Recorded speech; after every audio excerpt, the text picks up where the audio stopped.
अस्सलाम वालेकुम स्टूडेंट्स। आज हम क्वांटाइज एनर्जी का फॉर्मूला ड्राइव कर रहे हैं फॉर हाइड्रोजन एटम। ठीक है, जो हर शेल के लिए फ़िक्स होती है, इसमें वेरिएशन नहीं होती, जो बोहर ने ड्राइव किया था।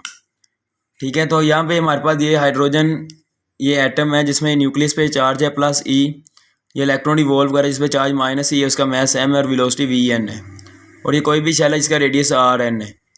ठीक है, कि let us consider hydrogen atom जिसकी एनर्जी nth शेल की ई एन है। अब हमने कोई भी शेल nth शेल की एनर्जी का फॉर्मूला ड्राइव करना है, जो एट दी एंड हर शेल की एनर्जी की वैल्यू बता सकते हैं हमें। तो यहाँ पे टोटल एनर्जी टू पार्ट्स में डिवाइड होगी, kinetic energy and potential energy. Kinetic energy यहाँ पे बराबर होगी हाफ एम वी स्क्वेयर, और पोटेंशियल एनर्जी माइनस के ई स्क्वेयर ओवर आर एन के बराबर होगी। ये हमें कैसे पता चला है? हमने चैप्टर नंबर 12 में पोटेंशियल एनर्जी का फॉर्मूला क्यू वी पढ़ा था।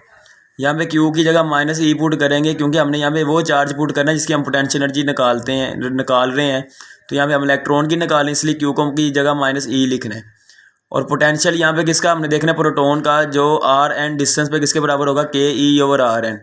ठीक है, चैप्टर नंबर 12 में electric potential due two point charge वाले टॉपिक में हमने पढ़ा था ना, के क्यू ओवर आर फॉर्मूला होता है for electric potential at a point due two point charge. तो यहाँ पे बस क्यू की जगह ई पुट किया है, क्योंकि प्रोटॉन के चार्ज को हम ई से डिनोट करते हैं। तो इन दोनों को मल्टीप्लाई किया, ये देखें पोटेंशियल एनर्जी का फॉर्मूला बन गया। तो आपने डायरेक्ट लिखना, लेकिन आपको आइडिया होना चाहिए। अब देखें ये दोनों फार्मूलाज डिफरेंट नौयत के हैं, तो हम इसको भी कूलम कांस्टेंट की फॉर्म में लिखना चाहते हैं। तो आप देखें वो कैसे हम लिखेंगे। देखें सेंट्रीपिटल फोर्स यहाँ पे कूलम फोर्स के बराबर है, एफ ई बराबर एफ सी के। F E stand for coulomb force, F C stand for centripetal force. तो सेंट्रीपिटल फोर्स का formula m v square over r, coulomb force जो होगी इलेक्ट्रॉन प्रोटॉन के दरमियान, वो के ई स्क्वायर ओवर आर स्क्वायर होगी, जो हमने पिछले टॉपिक में पढ़ा भी था। तो आर स्क्वायर से काट जाएगा, तो ये एम वी स्क्वायर का फॉर्मूला जो है इसे इक्वेशन 1 में पुट कर दिया। ठीक है, एम वी स्क्वायर की जगह के ई square over R N put कर दिया, 1/2 साथ वैसे ही आ गया। अब ये प्लस माइनस क्या हो जाएगा? माइनस। अब के ई square over R N common ले लिया, ब्रैकेट में क्या आएगा? 1/2 माइनस 1। तो 1/2 में से माइनस करें 1 को, तो माइनस 1/2 आएगा। माइनस 1/2 को इससे मल्टीप्लाई करें, माइनस 1/2 के ई स्क्वायर ओवर आर एन, हमारे पास क्या आ गया? एनर्जी का फॉर्मूला। लेकिन मैं इस फॉर्मूले को मज़ीद आसान करना चाहता हूँ, मैं ऐसा फॉर्मूला बनाना चाहता हूँ जिसमें सिर्फ नंबर ऑफ शेल मैं पुट करूँ और एनर्जी आ जाए, जबकि इस फॉर्मूले में मुझे रेडियस अलहदा निकालना पड़ेगा। तो इस मकसद के लिए मैं यहाँ पे आर एन की जगह रेडियस का वो फॉर्मूला पुट करूँगा जो हमने कल ड्राइव किया था। वो कौन सा फॉर्मूला था? वो ये फॉर्मूला था n square H square over 4 pi square के एम वी स्क्वायर। तो उससे मैंने यहाँ पे इस आर एन की जगह पुट करता हूँ, तो ये चीज़ बन जाएगी 2 4 से काट के इसे क्या कर देगा? 2। अब ये रकम ऊपर जाके उल्ट हो जाएगी, तो माइनस के ई स्क्वायर के साथ मल्टीप्लाई होगा, 2 पाई स्क्वायर के एम ई स्क्वायर, नीचे N square H square as it is आ जाएगा। इनको मल्टीप्लाई किया, 2 पाई स्क्वायर के जब के स्क्वायर एम ई की पावर क्या हो जाएगी? स्क्वायर स्क्वायर से मल्टीप्लाई हो गई ई की पावर 4। अब यहाँ पे अगर एन की वैल्यू 1 हो, तो पहले शेल की एनर्जी किसके बराबर आती है? -2 pi square k square m e 4 over h square. N 1 हो जाएगा ना, 1 का स्क्वायर भी 1। तो इसको आप कैलकुलेट अगर करें, कूलम कांस्टेंट की वैल्यू पुट करें, mass of electron, charge of electron, Planck's constant, तो आंसर आता है -13.6 इलेक्ट्रॉन वोल्ट।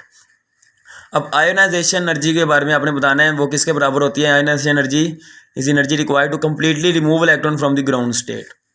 कम्प्लीटली रिमूव से क्या मुराद है? कि आप इलेक्ट्रॉन को इतना दूर ले जाओ न्यूक्लियस से कि जहाँ पे न्यूक्लियस की फोर्स ना होने के बराबर हो। और ग्राउंड स्टेट कहते हैं उस एनर्जी स्टेट को जिसमें किसी भी एटम का आउटरमोस्ट इलेक्ट्रॉन नॉर्मली पाया जाता है। हाइड्रोजन का पहला शेल इसकी ग्राउंड स्टेट है, सोडियम का तीसरा शेल उसकी ग्राउंड स्टेट है, लिथियम का दूसरा शेल है। ठीक है, तो अब देखें फॉर हाइड्रोजन एटम जो आयोनाइजेशन एनर्जी है ई नोड, वो किसके बराबर होगी? Energy of infinite shell.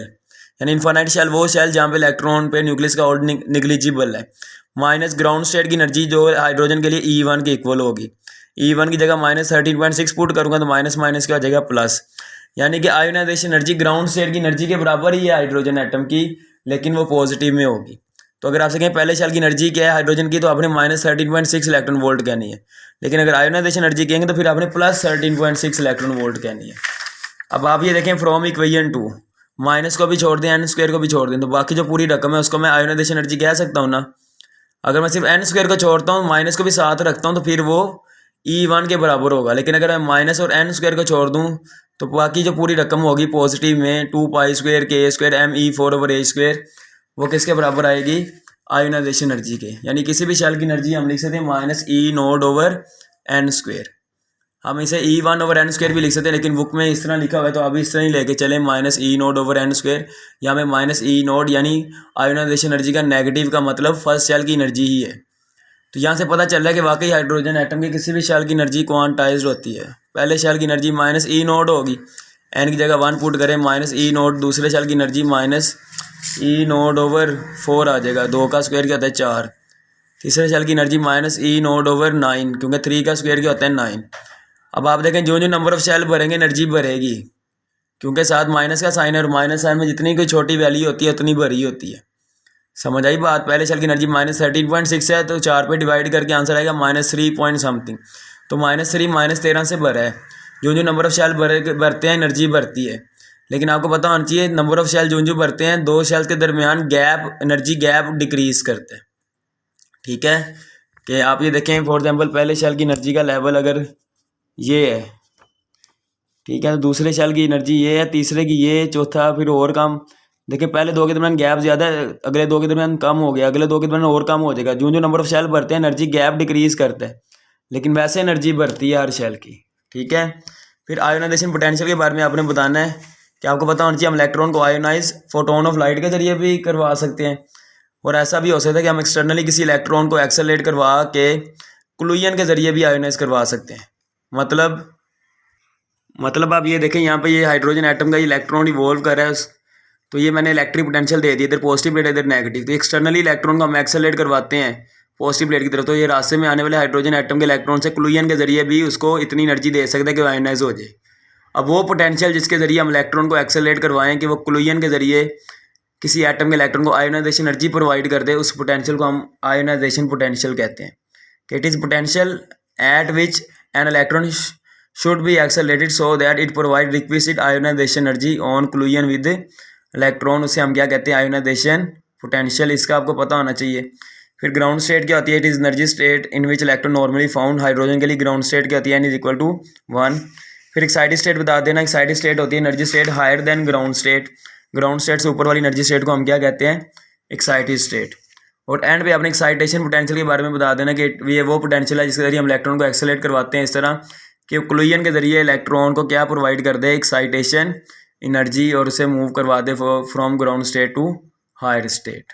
ठीक है, अब यहाँ पे एक्सरसाइज के कुछ शॉर्ट क्वेश्चन मैं डिस्कस कर रहा हूँ। पहला शॉर्ट क्वेश्चन है जिसमें उसने पूछा कि आप बोहर एटॉमिक मॉडल में कोई ऐसा पास्टुलेट है जो क्लासिकल थ्योरी की कॉन्ट्रडिक्शन करता है, तो आप कहना yes first postulate classical theory के अगेंस्ट है, क्योंकि क्लासिकल थ्योरी के मुताबिक जब इलेक्ट्रॉन फिक्स ऑर्बिट में रिवॉल्व करता है ना, तो एक वो एक्सेलरेटेड चार्ज पार्टिकल है, क्योंकि उसका सेंटीमीटर एक्सेलरेशन तो होगा। तो क्लासिकल थ्योरी के मुताबिक जब भी कोई चार्ज पार्टिकल एक्सेलरेट करता है तो वो लाजमी तौर पर रेडिएशन इमिट करेगा, जबकि बोहर ने कहा था ऐसा कुछ नहीं होगा। तो ये क्लासिकल थ्योरी की जो बोहर फर्स्ट पास्टुलेट है वो कॉन्ट्रडिक्शन करता है, इसके बारे में आपने बताना है। और बोहर बिल्कुल ठीक था, रियल में वो रेडिएशन नहीं इमिट करता इलेक्ट्रॉन। अगर ऐसा हो तो at the end electron nucleus पे जा गिर जाए और एटम वैसे डिस्ट्रॉय हो जाए, और ऐसा नहीं होता। ठीक है, तो क्लासिकल थ्योरी की ये जो बात है वो यहाँ पे अप्लाई नहीं होती। फिर उसने पूछा भाई थर्ड सेकंड नहीं है स्मार्ट सिलेबस में, थर्ड में कह रहा है क्या हाइड्रोजन एटम का electron 13.6 electron volt energy absorb कर सकता है, और इससे ज़्यादा भी क्या अब्जॉर्ब कर सकता है। आप कहना yes electron in ground state can absorb 13.6 electron volt energy और this energy will ionize it. और अगर अबव 13.6 इलेक्ट्रॉन वोल्ट एनर्जी होगी वो भी अब्जॉर्ब कर लेगा, और जो अजाफी एनर्जी होगी ना 13.6 से वो कन्वर्ट हो जाएगी कि सरप्लस एनर्जी का मतलब है अजाफी energy will be carried out as kinetic energy.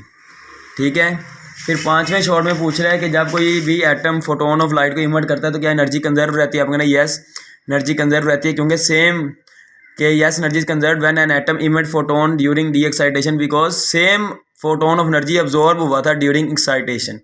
कि जो डी एक्साइटेशन के दौरान फोटोन इमिट हो रहा है वही तो अब्जॉर्ब किया गया था जब एक्साइटेशन हुई थी, तो जितनी एनर्जी ली थी उतनी एनर्जी दी है। तो law of conservation of energy यहाँ पे क्या कर रहा है, बिल्कुल होल्ड कर रहा है। फिर सातवां शॉर्ट क्वेश्चन जो है स्मार्ट सिलेबस में जो है उसमें कह रहा है कि अगर हम कहते हैं कोई एटम एक्साइटेड है, इसका क्या मतलब है। इसका मतलब यही है कि उस एटम का इलेक्ट्रॉन ग्राउंड स्टेट से किसी हायर एनर्जी स्टेट में चला गया। इस तरह हाइड्रोजन एटम में अगर इलेक्ट्रॉन सेकंड शेल में चला जाता है तो हम कहेंगे वो एक्साइट हो चुका है, क्योंकि उसकी फर्स्ट शेल उसकी ग्राउंड स्टेट है और सेकंड शेल ग्राउंड स्टेट से अबव है। ठीक है, तो आज का लेक्चर यहाँ पे कंप्लीट होता है। अब इसे देखिएगा, कोई प्रॉब्लम हो तो बताना। अल्लाह हाफिज़।